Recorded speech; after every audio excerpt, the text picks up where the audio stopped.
आज क्यों जोशीमठ के लोग अपना घर छोड़ने पर मजबूर हैं? क्यों जोशीमठ के लोग धरने पर बैठे हैं? और क्या सच में जोशीमठ पाताल में समाने वाला है? तो आइए जानते हैं। जोशीमठ, जिसे इतिहास में ज्योतिर्मठ के नाम से जाना जाता था, हिमालय की गोद में बसा एक बहुत ही सुंदर शहर है। जोशीमठ के धार्मिक महत्व की शुरुआत होती है आदि शंकराचार्य जी से।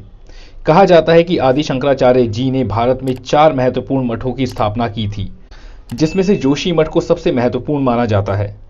हिंदुओं के महत्वपूर्ण धाम बद्रीनाथ जाने के लिए आपको जोशीमठ से होकर गुजरना पड़ता है, और सिखों के 10वें और सबसे लोकप्रिय गुरु गोविंद सिंह के हेमकुंड साहिब दर्शन के लिए अगर आप जाना चाहते हैं तो भी आपको जोशीमठ से होकर ही जाना होता है। और अगर जोशीमठ पाताल में समा गया तो बद्रीनाथ और हेमकुंड साहिब जाने वाले रास्ते का क्या होगा? अगर आप आम दिनों में जोशीमठ में हो तो आपको सुकून और रोमांच महसूस होगा, लेकिन जोशीमठ के अभी के माहौल में सिर्फ डर ही समाहित है, क्योंकि जोशीमठ से लगातार घरों में दरार पड़ने की खबरें आ रही हैं। और ये खबर आज से नहीं, पिछले साल नवंबर के महीने से ये सिलसिला शुरू हुआ था, जो कि अब तक रुकने का नाम नहीं ले रहा। और अब ये सिलसिला सिर्फ घरों की दरारों तक ही सीमित नहीं है, बल्कि बड़ी बड़ी बिल्डिंग्स और सड़कों में भी दरारें पड़नी शुरू हो गई हैं। लेकिन जोशीमठ की आज जो भी स्थिति है, इसका जिक्र इतिहास में बहुत पहले हो चुका था। जोशीमठ उत्तराखंड के चमोली जिले में स्थित है, और चमोली का इतिहास 7वीं सदी से माना जाता है। जोशीमठ में भगवान विष्णु का एक मंदिर है, और शीतकाल में जब बद्रीनाथ के कपाट बंद हो जाते हैं तब भगवान बद्री की पूजा इसी मंदिर में होती है।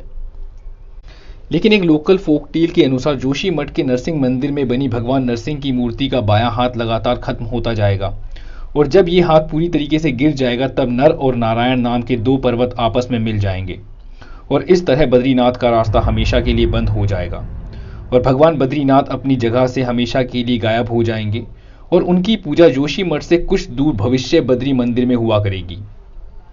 अब जोशीमठ के धंसने के साइंटिफिक कारणों को समझ लेना भी बहुत जरूरी है।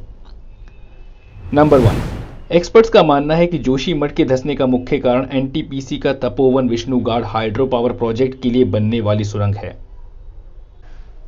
नंबर 2, जोशीमठ के धंसने का दूसरा मुख्य कारण है pressure of population. Kalachand Sen, जो कि Wadia institute of Himalayan geology के डायरेक्टर हैं, उन्होंने बताया जोशीमठ एक पहाड़ी एरिया है, और ऐसी जगह पर ज्यादा लोगों का आना भी जोशीमठ के धंसने की एक मुख्य वजह है। चूंकि जोशीमठ हिल एरिया है, जिसकी वजह से यहाँ टूरिस्ट का आना जाना लगातार बना रहता है।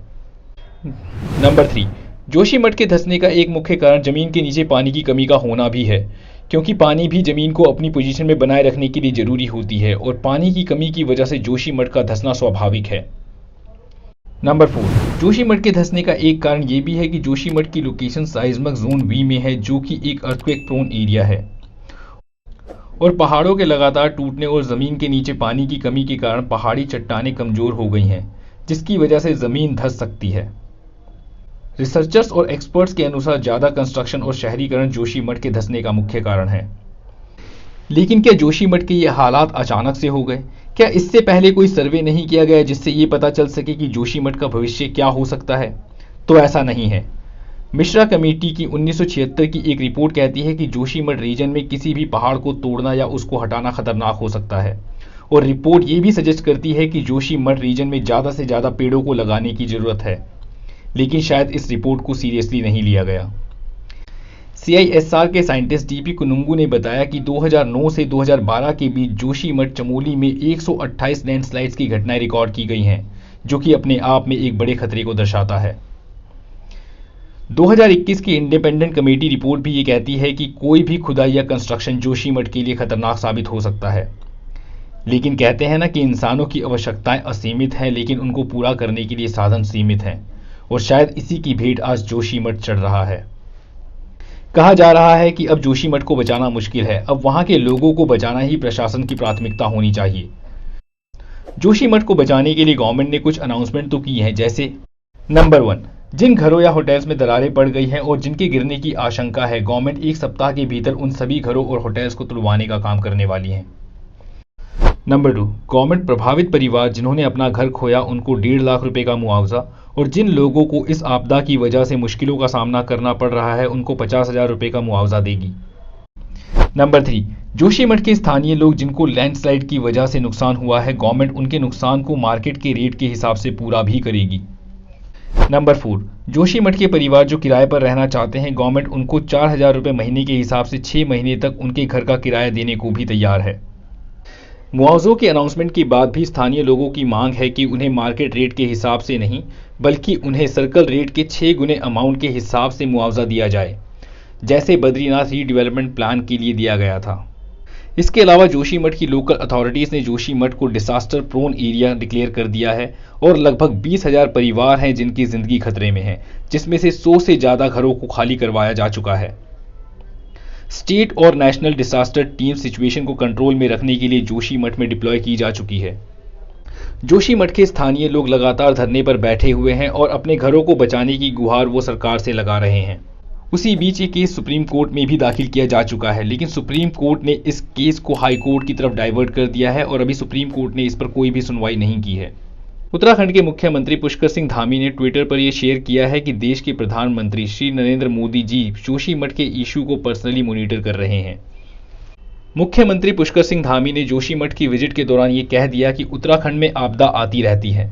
उनके अनुसार हो सकता है उन्होंने कुछ गलत नहीं कहा, लेकिन इस संवेदनशील स्थिति में लोगों को ऐसी बातें कहने से उनका मनोबल टूट सकता है। अब सवाल ये उठता है कि किसी भी बड़ी कंस्ट्रक्शन को करने से पहले बहुत सारे सर्वे और रिसर्चेस की जाती हैं और उनकी रिपोर्ट के बेस पर ही किसी बड़ी कंस्ट्रक्शन को हरी झंडी दिखाई जाती है। तो क्या कंस्ट्रक्शन से पहले किए गए सर्वे और रिसर्चेस इस बात का अनुमान लगाने में असक्षम थी कि कंस्ट्रक्शन के बाद जोशीमठ की ये स्थिति होगी, या फिर जोशीमठ की भविष्य में होने वाली स्थिति जो कि आज की वर्तमान स्थिति है उसे कंस्ट्रक्शन से पहले किए गए सर्वे और रिसर्चेस में नज़रअंदाज किया गया था। कारण जो भी हो, अभी सबकी प्राथमिकता जोशीमठ को बचाने की होनी चाहिए और भविष्य में ऐसी स्थिति उत्पन्न ना हो उसके लिए किसी भी कंस्ट्रक्शन को करने से पहले सारे इफ एंड बट को चेक करना अति आवश्यक है। मुझे उम्मीद है जोशीमठ के बारे में बनाई गई हमारी ये प्रस्तुति आपको जरूर पसंद आई होगी। आपको ये वीडियो कैसा लगा मुझे कमेंट करके जरूर बताएं, और अगर आपको वीडियो पसंद आया तो लाइक करना ना भूलें, और हाँ, अगर आप मेरे चैनल पर नए हैं तो चैनल को सब्सक्राइब जरूर करें। मिलते हैं आपसे फिर एक नई वीडियो के साथ। जय हिंद।